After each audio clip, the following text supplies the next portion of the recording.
ہمارے channel Urdu moral story میں خوش آمدید۔ ہمارے چینل سے روزانہ آپ کو سچی اسلامی کہانیاں سنائی جاتی ہیں۔ ان کہانیوں میں کوئی نہ کوئی ایسا سبق چھپا ہوتا ہے جو آپ کی زندگی سنوار سکتا ہے۔ آج کا واقعہ بھی ایسا ہی ہے۔ چلیے سنتے ہیں آج کی کہانی۔ عابد سیدھا سادہ انتہائی دیہاتی لڑکا تھا۔ وہ میرے بھائی منیر کے ساتھ پڑھتا تھا۔ اس کا گھر شہر سے کافی دور تھا۔ کالج آنے کے لیے اس کو دیہات سے کئی میل کا سفر سائیکل پر طے کرنا پڑتا۔ یوں صبح کا آیا کہیں شام ڈلے گھر پہنچ پاتا۔ ایک روز بھائی نے عابد کو مشورہ دیا کہ وہ اپنی سائیکل ہمارے گھر چھوڑ جایا کرے۔ واپسی پر ویگن اڈے تک منیر اس کو چھوڑ دیا کرے گا۔ تب اس نے بھیا کو بتایا کہ وہ ایک غریب گھرانے کا چشم و چراغ ہے۔ اس کے والد روز ویگن کا کرایہ نہیں بھر سکتے، تبھی وہ 1.5 گھنٹے کا سفر سائیکل پر طے کر کے آتا ہے۔ منیر نے یہ بات ابا جان کو بتائی۔ وہ بولے، بیٹا عابد سے کہو وہ اپنے تعلیمی اخراجات ہم سے لے لیا کرے۔ عابد نے اس بات سے اتفاق نہیں کیا، بلکہ یہ خواہش ظاہر کی کہ اگر اس کو شام کے وقت جز وقتی نوکری مل جائے تو وہ شہر میں رہ کر اپنی تعلیم پوری کر سکے گا اور کچھ رقم اپنے بوڑھے باپ کو بھی علاج کے لیے بھجوا سکے گا۔ ان دنوں ہمیں ڈرائیور کی اشد ضرورت تھی۔ والد نے عابد کو بلوایا اور کہا کہ اگر وہ ڈرائیونگ جانتا ہے تو اس کو نوکری پر رکھ لیا جائے، اس طرح اس کی رہائش کا انتظام بھی ہو جائے گا اور جز وقتی ملازمت کا بھی۔ عابد نے یہ پیشکش قبول کر لی۔ والد نے اس کی رہائش کا بندوبست اپنی رہائش کے نزدیک کر لیا۔ اس طرح جو تنخواہ ملتی وہ اپنے والدین کو دے دیتا، ذاتی اخراجات کی مد میں بہت معمولی سی رقم اپنے پاس رکھتا۔ منیر نے کالج کے لڑکوں سے اس امر کو پوشیدہ رکھا کہ عابد اس کے گھر میں ڈرائیور ہے۔ یہی ظاہر کیا کہ دونوں دوست ہیں۔ صبح کالج جاتے اور واپس ساتھ آتے۔ کھانا کھانے کے بعد عابد ہمارے گھر کے ڈرائیوری کے فرائض سنبھال لیتا۔ کبھی ہم کو بازار جانا ہوتا یا امی جان کو رشتہ داروں کی طرف یا ڈاکٹر کے پاس، غرض عابد ہی ہمیں ہر جگہ لے جاتا۔ والد کے پاس اپنی گاڑی تھی اور یہ چھوٹی گاڑی انہوں نے ہمارے لیے رکھی ہوئی تھی۔ عابد کی وجہ سے ہم خواتین خانہ کو باہر آنے جانے میں بہت سہولت ہو گئی، ورنہ منیر کے ترلے اور منتیں کرنا پڑتی۔ اس کا موڈ ہوتا تو لے جاتا، ورنہ کہہ دیتا کہ مجھے پڑھائی کرنی ہے، ٹیکسی پر جہاں جانا ہے چلی جاؤ۔ عابد کے جز وقتی ڈرائیور ہو جانے سے ہم بہنیں اور امی بہت خوش تھیں۔ اب تو آنے جانے گھومنے پھرنے کی آرام دہ سہولت میسر آ گئی، تبھی ہم سبھی اس کا خیال رکھتے۔ ناشتہ اور کھانا وقت پر دے دیا جاتا، یہاں تک کہ امی اس کے کپڑے بھی ملازمہ سے دھلوا کر رکھتیں۔ کوئی نہیں کہہ سکتا تھا کہ عابد اس گھر کا ملازم ہے۔ یوں بھی وہ خوبرو اور صحت مند دیہاتی لڑکا تھا۔ اچھے اور اجلے کپڑوں میں وہ ملازم نہیں، منیر جیسا ہی لگتا۔ عابد میں ایک گن بہت اچھا تھا کہ وہ ایماندار تھا۔ دوسری خوبی یہ کہ اپنی حد پہچانتا تھا۔ انگلی دو پانچا پکڑ لے ایسی بات اس میں نہیں تھی۔ بے شک والد نے اسے گھر کے ایک فرد جیسا سمجھا، لیکن وہ خود کو اسی مقام پر ہی رکھتا کہ جس قدر وہ تھا۔ عابد کو خوب احساس تھا کہ وہ ملازم ہے، تبھی وہ فرض شناس بھی تھا۔ کسی کو اس نے شکایت کا موقع نہیں دیا۔ ہمارے گھر کے ہر فرد کی نظر میں وہ ہر دل عزیز ہو گیا۔ وہ مظفر گڑھ کا رہنے والا تھا، ہم ملتان میں رہتے تھے۔ ایک بار ایک عزیز کی شادی میں مظفر گڑھ جانا تھا۔ والد اور بھائی ایک گاڑی میں تھے، جس گاڑی میں ہم خواتین تھیں اس کو وہی ڈرائیو کر رہا تھا۔ راستے میں امی نے پوچھا، عابد تمہارا گھر بھی مظفر گڑھ میں ہے، کبھی ہم کو اپنے گھر لے چلو، تمہاری والدہ سے ملاقات ہو جائے گی۔ اماں جی ضرور چلیے گا، میری اماں آپ سے مل کر خوش ہوں گی۔ اس روز ہم نہ جا سکے۔ والدہ بولی، بیٹے آج تمہاری امی سے نہیں مل سکتے، رات ہو گئی ہے، پھر کبھی صحیح۔ ملتان کون سا دور ہے؟ میرا گھر مظفر گڑھ شہر میں نہیں ہے ماں جی، آگے دیہات میں ہے، کسی روز آپ کو فرصت سے لے آؤں گا۔ راستہ کچا ہے، اس وقت دیہات میں گاڑی لے جانا مناسب نہیں۔ اس دن سے عابد کا گھر دیکھنے کا شوق میرے دل میں سما گیا۔ میں اکثر اسے کہتی کہ اپنے گھر کب لے چلو گے؟ وہ جواب میں کہتا، جب ماں جی کہیں گی۔ ماں جی نہیں جائیں گی، وہ تو اس بات کو بھول گئی ہوں گی، تم مجھے لے جاؤ نا، تمہارا گاؤں دیکھوں گی۔ میری اس قدر فرمائش پر وہ خاموش ہو جاتا، کیونکہ چھوٹی بہن ساتھ ہوتی اور اسے عابد کا گھر دیکھنے کا کوئی شوق نہیں تھا۔ ایک بار وہ ہمارے مہمانوں کو پہچاننے گیا، ان کا پرس گر گیا اور وہ عابد کو ملا تو اس نے ان لوگوں کو واپس کر دیا جس میں کافی رقم موجود تھی۔ ان لوگوں نے عابد کو انعام دینا چاہا، لیکن عابد نے نہیں لیا۔ ایئرپورٹ سے فون کر کے ابو کو بتایا کہ آپ کا ڈرائیور بڑا ایماندار ہے۔ اس نے پرس واپس کیا اور انعام کی رقم بھی نہیں لی۔ عابد گھر آیا تو ابا جان نے اسے شاباش دی۔ وہ اس کی دیانتداری سے خوش تھے۔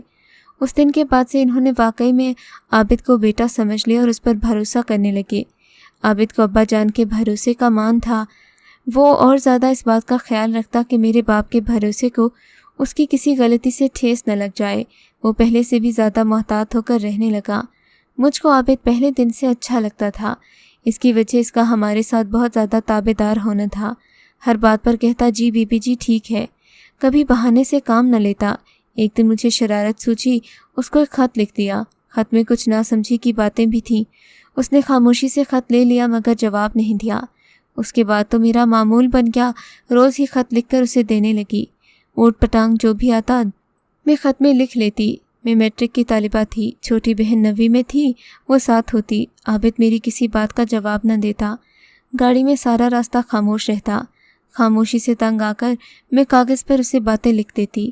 ایک روز غصے میں آ کر میں نے اسے لکھ دیا کہ تم میری بات کا جواب نہیں دیتے، اس لیے میں تمہاری شکایت ابا سے کروں گی۔ اس نے میری اس دھمکی کا بھی جواب نہیں دیا۔ انہی دنوں اس کی والدہ کی طبیعت خراب ہو گئی۔ اس نے امی سے کہا کہ وہ گاؤں جانا چاہتا ہے تاکہ ماں کو دیکھ سکے۔ امی نے اجازت دے دی، کہا کہ اگر میں جا سکتی تو میں بھی جاتی، لیکن ابھی میں بیمار ہوں۔ اس پر میں نے کہا امی جان کیوں نہ میں اور منیر بھائی عابد کے گھر چلے جائیں، ان کی امی کو بھی دیکھ لیں گے، ہماری گاڑی ہوگی، ہو سکتا ہے کہ ان کو علاج کے لیے شہر لانے کی ضرورت ہو۔ امی بولی ہاں چلی جاؤ، منیر سے کہتی ہوں کہ گاڑی لے جائے۔ چھوٹی بہن نے میرے ساتھ جانے سے انکار کیا تو امی نے آیا اماں کو ساتھ بھیج دیا۔ اس روز میں بہت خوش تھی کہ عابد کا گاؤں دیکھنے جا رہی ہوں۔ ہم آدھے گھنٹے میں وہاں پہنچ گئے۔ میں نے عابد کی ماں کو تصور سے بھی بڑھ کر خوش اخلاق پایا۔ وہ ہم سے مل کر خوش تھیں، کہتی بیٹی تم نے یہاں آ کر ہم غریبوں کی شان بڑھائی۔ غرض ان لوگوں نے اپنی حیثیت سے بڑھ کر خاطر مدارت کی۔ ان کا بس چلتا تو تخت طاؤس ہی لا کر ہمارے بیٹھنے کو فرش کر دیتے۔ عابد کے والد کی تھوڑی سی زمین تھی، مکان کچا سا بنا ہوا تھا۔ سب سے الگ تھلگ بنے ہوئے اس گھر میں نے عابد کی بہنوں سے کچھ باتیں بھی کی۔ ادھر ہی عابد کا کمرہ بنا تھا جس کے آگے برآمدہ نہیں تھا، لیکن پہلو میں ایک کنواں بنا ہوا تھا۔ عابد نے منیر بھائی کو منا لیا کہ آج رات رہ جائیں، صبح تک ماں جی کی طبیعت سنبھلی تو ان کو شہر نہ لے جائیں گے اور ہم سب ملتان واپس ہو لیں گے۔ پھر اس رات بہت جلد ٹھنڈی ہوا میں سبھی کو نیند آ گئی مگر میں جاگ رہی تھی۔ کوئی آدھی رات کا وقت ہوگا۔ ہر کسی کو سوتا پا کر میں دبے قدموں سے اٹھی۔ ذہن میں آئی تو قدم خود بخود عابد کے کمرے کی جانب اٹھنے لگے۔ چھوٹے سے باغ کو پار کیا تو وہ اپنے کمرے کے باہر کھلے آسمان تلے چارپائی پر لیٹا نظر آیا۔ تبھی میرے قدموں کی آہٹ پر اٹھ گیا، گویا وہ بھی ابھی تک جاگ رہا تھا۔ اس کو میرے آنے کا انتظار تھا۔ کیا اس کی چھٹی حس کہہ رہی تھی کہ میں آؤں گی؟ اس کی کوٹری نما کمرے میں دیا جل رہا تھا۔ مجھے آتا دیکھ کر وہ کمرے میں چلا گیا۔ میں بھی اس کے پیچھے گئی۔ کونے میں ایک میز کرسی پڑی تھی جس پر کتابیں اور کاپیاں رکھی تھیں۔ دیوار کے تاکچے میں دیا روشن تھا جس کی روشنی پیلی اور مدھم تھی۔ مجھ کو اپنے عقب میں دیکھ کر وہ گھبرا گیا، بولا اس وقت تم یہاں کیوں آئی ہو؟ میں نے کہا تمہارے دیدار کے لیے۔ کہنے لگا دیدار کا یہ وقت مناسب نہیں۔ اس سے پہلے کہ میں کچھ کہتی وہ بولا تم اپنے گھر میں میرا دیدار کر لیتی ہو، یہاں آنے اور رسوا ہونے کا سامان کیوں کیا؟ میں نے کہا تم سے کچھ ضروری بات کہنی تھی۔ کہنے لگا کیوں؟ خط میں جو باتیں لکھتی ہو کیا اور بھی کچھ رہ گئی ہیں؟ تانیہ تم نے تو خطوط میں ایسی باتیں لکھی ہیں کہ کسی کو علم ہو جاتا تو میں شرم کے مارے مر ہی جاتا۔ مجھے اب تک موقع نہ ملا کہ تم سے بات کروں۔ اگر تمہارے والد یا منیر کو علم ہو جائے تو زندہ ہی مر جاؤں گا۔ وہ جو مجھ پر اس قدر بھروسہ کرتے ہیں، سوچو تو ان کو کتنا صدمہ ہوگا۔ تم کو ان کی عزت کی پرواہ نہ سہی، مجھ کو تو اپنے محسنوں کی پرواہ ہے۔ ہاتھ جوڑ کر کہتا ہوں مجھے یہ روز روز کے دفتر بے معنی لکھنا بند کرو، اب آئندہ ایسی غلطی مت کرنا۔ میں نے بات کو مذاق کا رنگ دینا چاہا تو وہ سچ مچ رو پڑا۔ اسے روتا دیکھ کر میں حیران رہ گئی۔ اس کے آنسو نے دل پر ایسا اثر کیا جیسے مقدس کلمات کے سننے سے انسان پر ہوتا ہے۔ اس نے لکڑی کے صندوق کا تالا کھولا، اس میں میرے لکھے ہوئے خطوط کا بنڈل نکال کر کہا چلو میرے ساتھ، انہیں اپنے ہاتھوں سے کنویں میں پھینک دو۔ میں تمہارے خطوط صرف اس لیے لے لیتا تھا کہ کہیں کوئی دیکھ نہ لے۔ ڈر تھا کہ مجھ سے مایوس ہو کر تم کسی غلط قسم کے شخص کو اپنی توجہ کا مرکز نہ بنا لو۔ بھلا تم نے کیا سوچ کر مجھ دیہاتی پر بھروسہ کیا؟ میں نے تم کو شہری سمجھا اور نہ دیہاتی، امیر سمجھا نہ غریب۔ میں تمہیں ایک اچھا انسان سمجھتی ہوں۔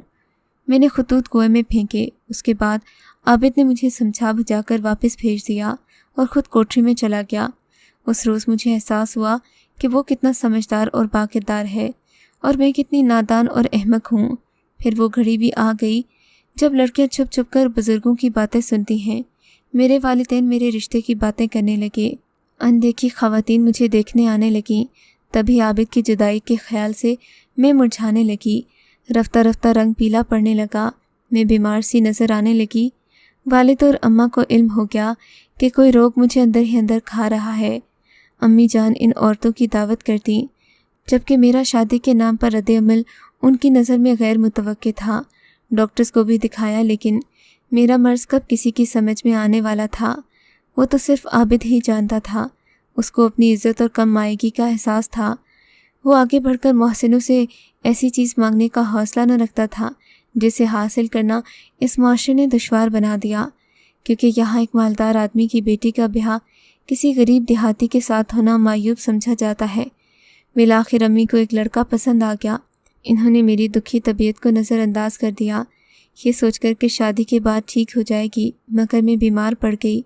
ایسی حالت دیکھی تو عابد نے ہمت کی اور امی جان سے کہا، آپ ابھی تانیہ کا رشتہ نہ کیجیے، پہلے اس کو ٹھیک ہونے دیجیے، پھر اس کی مرضی معلوم کرنے کے بعد رشتہ طے کرنا، ورنہ آپ کو پچھتانا ہوگا۔ آپ ماں ہو کر بیٹی کا مزاج نہ سمجھ سکیں، میں غیر ہو کر سمجھ گیا ہوں۔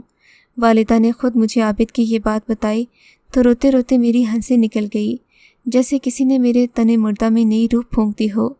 کم از کم اس نے میری حمایت تو کی، اماں کو اشارہ تو کیا۔ اماں نے مجھ سے پوچھا، کیا تو شادی سے خوش نہیں ہے؟ میں نے کہا، نہیں اماں، مجھے ایف اے تو کرنے دیں، میں شادی کا یہ بندھن نہیں نبھا پاؤں گی، زبردستی نہ کیجیے۔ کہنے لگی، ٹھیک ہے، میں ابا سے بات کرتی ہوں۔ اماں نے ان عورتوں کو منع کر دیا، مجھے کالج میں داخل کروا دیا۔ میں بھلی چنگی ہو گئی، بستر مرگ سے اٹھ کر چلنے پھرنے اور چہکنے لگی۔ اب میں بات بات پر غیر ارادی طور پر ہنس دیتی۔ میرے جہاں دیدہ والد کی نگاہیں اب میرے چہرے پر مرکوز تھیں۔ عابد ان دنوں پہلے سے زیادہ خستہ حال نظر آنے لگا۔ اس کے والد وفات پا گئے، ان کی تھوڑی سی زمین جو دریا کے پاس تھی زیر آب آ گئی۔ اب اسے سخت ترین مالی مشکلات کا سامنا تھا۔ تبھی اس نے تعلیم چھوڑ دی، واپس گاؤں چلا گیا۔ میری امیدیں دم توڑ گئیں، میں پھر سے اداس رہنے لگی، دل برداشتہ ہو گئی، کالج چھوڑ دیا اور بیمار پڑ گئی۔ والد کو میرے مرض کا اندازہ ہو گیا، پھر انہوں نے وہ فیصلہ کیا جو میں سوچ بھی نہیں سکتی تھی۔ عابد کی دریا برد زمین خرید لی، جس کو ایسے حالات میں خریدنے پر کوئی راضی نہیں تھا۔ عابد کو رقم کی اشد ضرورت تھی۔ وہ حیران تھا کہ ابا جی نے گھاٹے کا سودا کیوں کیا۔ تب اسے میرے والد نے کہا کہ میں نے تمہیں بیٹا بنایا ہے، منیر تعلیم کے لیے ولایت جا رہا ہے، تم میرے دوسرے بیٹے ہو، محض غربت کی وجہ سے تعلیم چھوڑ دی، یہ زمین میں نے تمہارے لیے خریدی ہے، رقم تم لو، تعلیم پوری کرو۔ سمجھا بجھا کر ابا نے اسے دوبارہ کالج بھیج دیا۔ اس کی والدہ اور بہنوں کو بھی خرچہ بھجوانے لگے۔ خدا کی قدرت، جو ہی عابد نے تعلیم مکمل کی، دریا بھی اتر گیا، اس کی زمین واپس نکل آئی۔ والد نے زمین اس کی تحویل میں دے دی کہ اب یہ زیادہ قیمتی اور زرخیز ہو چکی ہے، اس کو کاشت کرنے کے لیے کسی کو دے دو یا خود کاشت کرو۔ اس نے کہا، میں شہر میں اسٹور کھولنا چاہتا ہوں۔ والد نے اسے اسٹور کھول دیا، زمین بھی لوٹا دی، کہا کہ رقم تم پر میرا قرض حسنہ ہے، جب کسی قابل ہو جاؤ تو لوٹا دینا۔ دراصل وہ ہیرے کو جانچ پرکھ چکے تھے۔ میں نے ادھر گریجویشن مکمل کر لیا، عابد بھی خوب کمانے لگا، اب وہ اپنے پیروں پر کھڑا ہو گیا تھا۔ 2 سال بعد منیر بھائی لوٹے تو عابد کے مالی حالات سدھر گئے تھے، وہ بہت خوش ہوا۔ یوں میرے دل کی مراد پھر سے برائی۔ والد نے برسوں عابد کے کردار کا مطالعہ کیا۔ وہ اس نتیجے پر پہنچ چکے تھے کہ یہ دیہاتی لڑکا، جس کو ہمارے ملنے والے اور رشتہ دار ہمارا ڈرائیور سمجھتے تھے، کس قدر صاحب ثروت ہے، کیونکہ اس کے پاس دیانتداری، شرافت اور ذہانت تھی، پڑھا لکھا بھی تھا۔ غربت اس کی مجبوری تھی، جس کی آگ میں جل کر وہ کندن بن گیا تھا۔ ابا نے امی سے کہا کہ کیوں نہ عابد کو اپنی فرزندی میں لے لیں، مجھے کسی مالدار داماد کی آرزو نہیں ہے، میرے لیے عابد ان سے بہتر ہے۔ ابا جان نے میرے لیے جو فیصلہ کیا، ان کا احسان میں عمر بھر بھلا نہیں سکوں گی، کیونکہ جس عابد کو میں نے اس کی سادگی، دیانت اور کھرے پن کی وجہ سے چاہا، اس نے مجھے کبھی تکلیف نہ دی۔ آج اس کی زمین کا مول کروڑوں میں ہے، کسی شے کی ہمارے پاس کمی نہیں، بھلا ہو میرے والد کا جنہوں نے دولت پر شرافت اور لیاقت. اگر آپ کو آج کا یہ واقعہ پسند آیا ہے تو اس ویڈیو کو لائک ضرور کیجیے اور اس طرح کے مزید قصے سننے کے لیے ہمارے چینل اردو مورل سٹوری کو سبسکرائب ضرور کیجیے.